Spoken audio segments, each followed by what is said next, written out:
Overclockers UK sent over this, the Bitfenix Shogun. It's a very interesting double-sided tempered glass case, and actually it's a very interesting overall case in general, especially with the implementation of the tempered glass. So let's take a look. When you take the case out of the box for the first time, I think the first thing you will notice is the tempered glass. It's a shape of a parallelogram, if you remember that one from your maths classes from, I don't know, primary school or something. And either way, it uses the standard attachment method for tempered glass, 4 screws on each of the corners with sort of rubber foam coatings on both the attachment points on the case and on the screws so you don't scratch the glass. The rear side glass is actually really interesting. It's still the same shape as the windowed side glass, but it actually has a complete matte black coating on the back, which means that while there is still tempered glass on that side of the case, you can't see through into your cables. This has been a very big issue with tempered glass cases in the last year or so, since we've had quite a few of them with tempered glass on both sides, as a lot of people aren't necessarily that fond of having all of their cables on show as much as they are of their system. So it's a very interesting use case, and I'd like to hear what you think of that in the comments down below. Is that the solution to the tempered glass problem, or is that more of just a sort of stopgap to help it along? Let me know in the comments down below. On the front of the case you have the Bitfenix logo and a fairly standard plain design. You do actually have a slot at the top that looks like a 5 1/4 inch bay, although isn't. It's probably just nostalgia for, you know, your 5 1/4 inch bay, but you can't actually put one in, so that's an important point to note. And just above that you have the front I/O, or top I/O I suppose. That is a power button, 2 USB 2 ports, 2 USB 3 ports, headphone, microphone jack, a reset button and an LED switch. Both the top and the bottom feature a fairly interesting design where you have a piece of metal that curves over the area. This is so that you can have fans at the top, but they're not directly showing. This is quite a nice airflow method. It's certainly a overall interesting design, and it gives a pretty good aesthetic look too. On the back of the case there is a plastic shroud which you will actually need to remove as soon as you take it out of the case,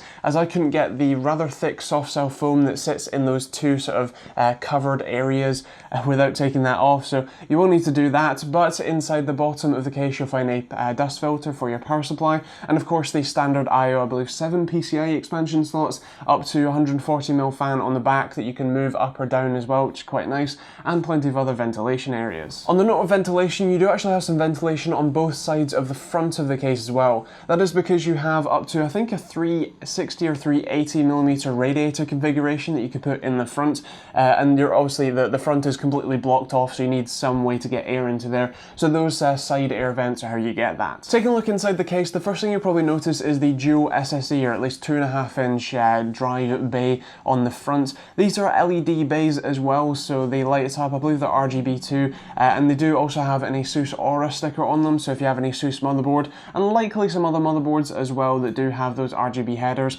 that should be supported for you to be able to control those LEDs and any of the other LEDs in the case using your motherboard and the included software. One of the interesting things about that sort of SSD mount there is that it technically acts as a power supply basement, especially if you have your case on your desk next to you. That means that the sort of field of view and the height of it blocks out the power supply area, so even though this case doesn't actually have a proper power supply basement and you still can see in there, it's a little bit of a better aesthetic than just not having anything there and still being able to see likely what is the mess of cables at the back of your power supply. At the top of the case there was a load of room for water cooling. This looks like you could very easily fit a thick 240 or 360 rad in the top, along with fans up there too, and still have plenty of clearance for your motherboard. It looks very impressive, and it means that this case, especially with the front rad support as well, means that you could effectively use this as a very high-end water cooling build without too much of an issue. On the right hand side of the case you will find the hard drive bays as well as the graphics card supports. These are quite an interesting take on how to do GPU supports, but it is really awesome that these are included. They do only fit fairly long GPUs, although they're generally the GPUs that, you know, actually suffer from sagging. And it's also quite a nice modular system as well, so you can remove all of the hard drive bays if you want to, including the bottom ones, and just use the 2 rear mounted SSD mounts, the one sort of power supply floor mounted SSD mount, and obviously the 2 front SSD mounts as well if you so wish, or you can use any combination combination of the up to, I think, 6 3.5-inch hard drive bays. So that's quite a storage setup if you want it, and you can also remove the graphics card supports it as well and position them where you need to. Taking a look around the back of the case, I was really impressed with the amount of cable management space there is here. I can basically fit my entire hand in the back of the case, and that is actually pretty cool. You also have some Velcro straps for your cable management, although something to note is that especially the power supply hole at the bottom there for where your cables will come through, that's actually really small, and it was very difficult to fit all the cables through that I even had for my fairly limited power supply, let alone if you're going for a very large, very kind of eccentric build. That hole is fairly small. There's also not a hole next to the power supply that allows you to have your HD audio header come up through there, so I found that when I was building in it, and I'll show you in a second, the HD audio header just will not connect, it will not reach as far as it needs to without being basically disconnected from all the cable management and running a diagonal line through the case. So that is something to note, especially if your HD audio header is where I believe most motherboards is, which is the far sort of left-hand corner of the motherboard. Building the case was actually pretty easy. Despite the small hole at the bottom of the power supply sort of area, it was obviously fairly easy to cable manage, especially considering the amount of space that you have in the back there. Overall building it was also pretty easy. The power supply mounts weren't overall that simple. It was a bit of a difficulty to move the plastic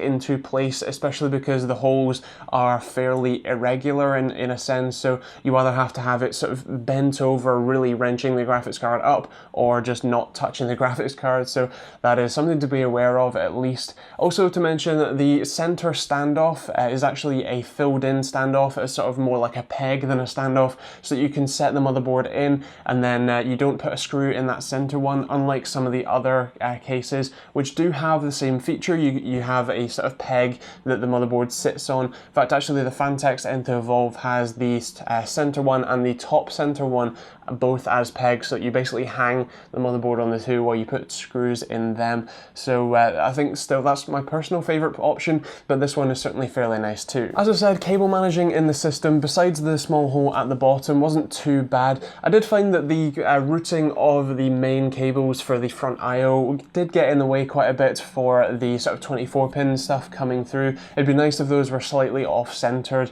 and not directly covering those grommets, but it is something to note that if you do remove the hard drive bays in the front, you do actually get this accessory panel with some extra grommets on it, which sits, if you can see that through the case, sort of there. It sits in the front sort of front section where the hard drive bays would sit. It's just a couple of screws to add it in. And especially if you're doing front water cooling support here, this is very nice to be able to route your cables and hide the fan cables and stuff away.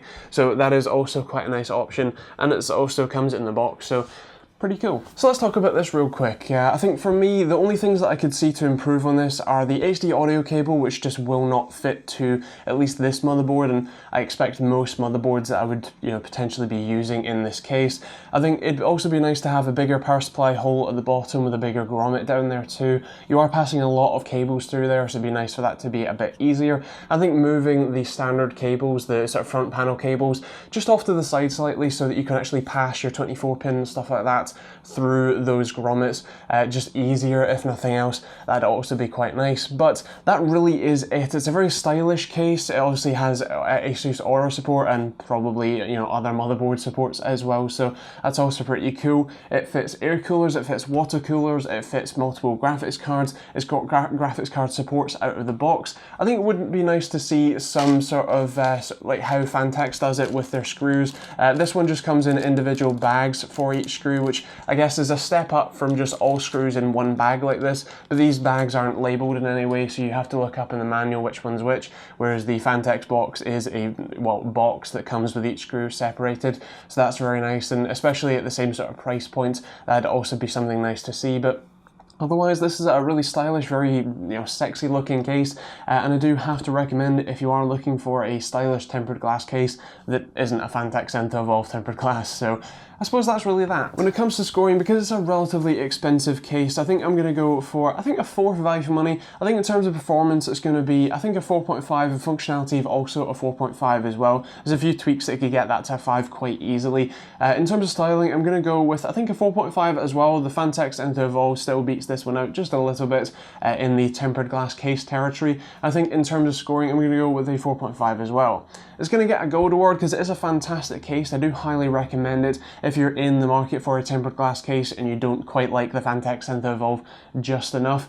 So it's an impressive case. I don't necessarily like that there isn't a proper power supply basement, although I suppose this could be easily added at a later date by yourself if you wanted. And of course you do have the SSD tray that you can fully remove if you want to, but also acts as quite a nice sort of fake power supply basement as such. So that is quite cool. If you enjoyed the video and you want to know more about this case, I'll leave a link to Overclockers UK, who supplied the case, in the description down below, and a general Overclockers UK and Amazon affiliate link in the description down below too. If you're buying anything from either of those places, it'd be really helpful if you could use those links. It genuinely supports the channel, it keeps these videos going, and also just as a quick note, by the way, I'm going to be giving this case away at some point in the fairly near future. It might not be exactly when the review goes up, depending on many circumstances, but I will leave a link in the description and a pinned comment, and I'll also be posting it regularly on Facebook and Twitter at TechteamGB on both, so do make sure to follow me on those places to make sure you have a chance of winning